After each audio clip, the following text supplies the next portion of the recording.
Hi friends, welcome to Rani's kitchen. ഇന്ന് നമുക്ക് സദ്യയ്ക്ക് വിളമ്പാനായിട്ട് ഉഴുന്ന് വടയിട്ട കൂട്ടുകറി എങ്ങനെയാണ് തയ്യാറാക്കുന്നത് നോക്കാം. വളരെ എളുപ്പത്തിൽ തയ്യാറാക്കിയെടുക്കാൻ പറ്റുന്ന ഒരു കറിയാണിത്. കഴിക്കാനും നല്ല ടേസ്റ്റാണ്.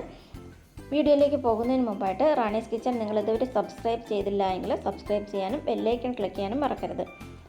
കൂട്ടുകറി ഉണ്ടാക്കാനായിട്ട് ഞാനിവിടെ 4 ടേബിൾ സ്പൂൺ ഉഴുന്ന് ഒരു 3 മണിക്കൂർ വെള്ളത്തിലിട്ട് കുതിർത്തെടുത്ത് വെച്ചിട്ടുണ്ട്. ഇനി ഇത് മിക്സിയുടെ ചെറിയ ജാറിലിട്ടിട്ട് ഒന്ന് അരച്ചെടുക്കാം. വളരെ കുറച്ച് വെള്ളം ഒഴിച്ചിട്ട് വേണം അരച്ചെടുക്കാൻ.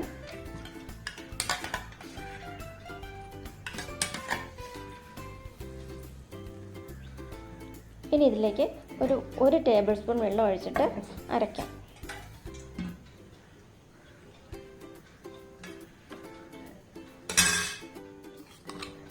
ഇതിപ്പോൾ ഒന്ന് ചെറുതായിട്ടൊന്ന് അരഞ്ഞിട്ടേ ഉള്ളൂ, തരിതരിപ്പായിട്ട് അരഞ്ഞിട്ടേ ഉള്ളൂ.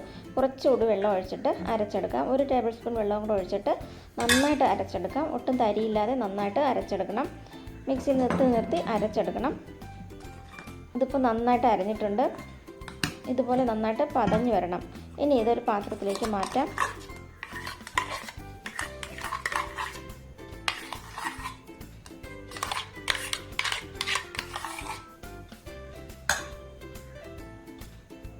ഇനി ഇതിലേക്ക് ആവശ്യത്തിനുള്ള ഉപ്പ് ചേർക്കാം. കുറച്ച് മാവേ ഉള്ളൂ, അതുകൊണ്ട് ഒരല്പം ഉപ്പ് ചേർത്താൽ മതി. ഒരു 1/2 ടീസ്പൂൺ ഇഞ്ചി ചെറുതായിട്ട് അരിഞ്ഞത് ഇട്ട് കൊടുക്കാം. 1/2 ടീസ്പൂൺ വേണ്ട, ഒരു 1/4 ടീസ്പൂൺ മതി. പിന്നെ കുറച്ച് കറിവേപ്പില ഒന്ന് മുറിച്ചിട്ട് കൊടുക്കാം.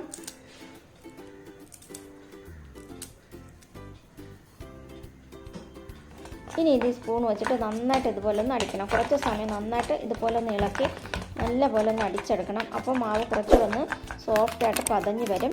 അങ്ങനെയാണെങ്കിൽ വട നല്ല സോഫ്റ്റായിട്ട് വരും.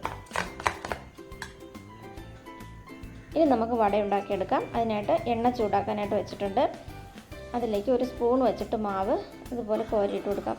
ഷേപ്പ് ഒന്നും വേണ്ട, വെറുതെ കോരിയിട്ടാൽ മതി. കൈ വെച്ചിട്ട് എടുത്തിട്ട് കൊടുത്താലും മതി. ചെറിയ ചെറിയ ബോൾസ് പോലെ ഫ്രൈ ചെയ്തെടുക്കാം.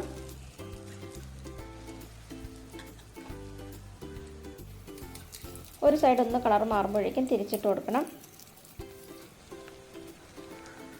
ഇതുപോലെ ആയാൽ മതി. ഒരുപാട് അങ്ങ് കളറൊന്നും മാറി വരണ്ട. ഇത്രയും ആയാൽ മതി. ഇത്ര ആകുമ്പോഴേക്കും എണ്ണയിൽ നിന്നും കോരി മാറ്റാം.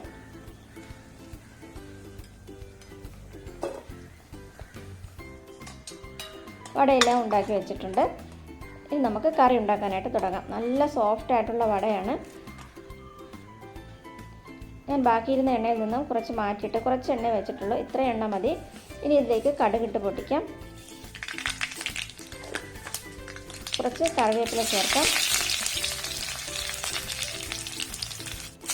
2 സവാള ചതുരത്തിൽ അരിഞ്ഞത് ഇട്ട് കൊടുക്കാം. 2 മീഡിയം സൈസുള്ള സവാള അരിഞ്ഞെടുത്തതാണ്. സവാള ഇട്ടൊന്ന് ഇളക്കി കൊടുക്കാം.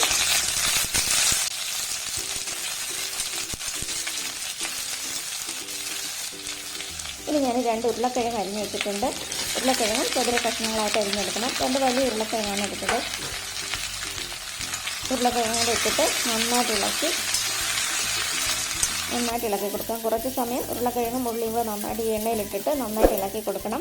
അതിനുശേഷം അടച്ചു വെച്ച് വെള്ളം ഒഴിക്കാതെ കുറച്ച് സമയം വയ്ക്കാം. ഒരു 5 മിനിറ്റ് ഇതുപോലെ വയ്ക്കാം. അതിനുശേഷം തുറന്ന് നോക്കിയിട്ട് ഇളക്കി കൊടുക്കാം. ഇനി ഇതിലേക്ക് പൊടികൾ ചേർക്കാം. ആദ്യം 1/2 ടീസ്പൂൺ മഞ്ഞൾപ്പൊടി ചേർക്കാം. 1 ടീസ്പൂൺ മുളക് പൊടി നിറയെ എടുത്തിട്ടുണ്ട് ടീസ്പൂണിൽ. അതേ അളവിൽ മല്ലിപ്പൊടി 1 ടീസ്പൂൺ മല്ലിപ്പൊടിയും ഒരു 1/4 ടീസ്പൂൺ കുരുമുളക് പൊടിയും കൂടി ചേർത്ത് നന്നായിട്ടൊന്ന് ഇളക്കി പൊടികളെല്ലാം ഒന്ന് മൂത്ത് വരാനായിട്ട് കുറച്ച് സമയം ഇളക്കി കൊടുക്കാം.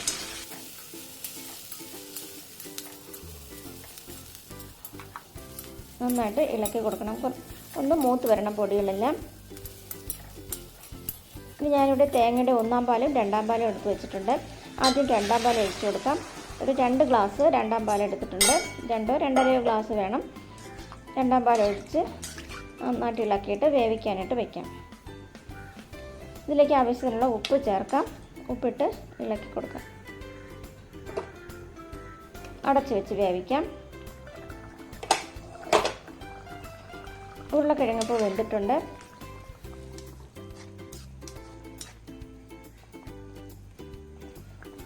ഇനി ഇതിലേക്ക് 1/2 ടീസ്പൂൺ കറി മസാലപ്പൊടി ചേർക്കാം.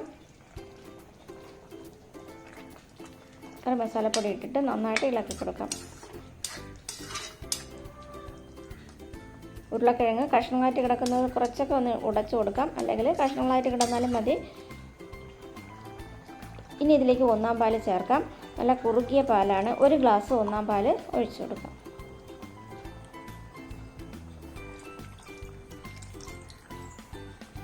ഒന്നാം പാലൊഴിച്ച് നന്നായിട്ട് ഇളക്കി കൊടുക്കാം. ഇനി ഇത് തിളയ്ക്കാനായിട്ട് വെക്കരുത്, ഒട്ടും തന്നെ തിളയ്ക്കരുത്. ഒന്നാം പാലൊഴിച്ച ശേഷം ഉപ്പ് നോക്കിയിട്ട് വേണമെങ്കിൽ ചേർത്ത് കൊടുക്കണം.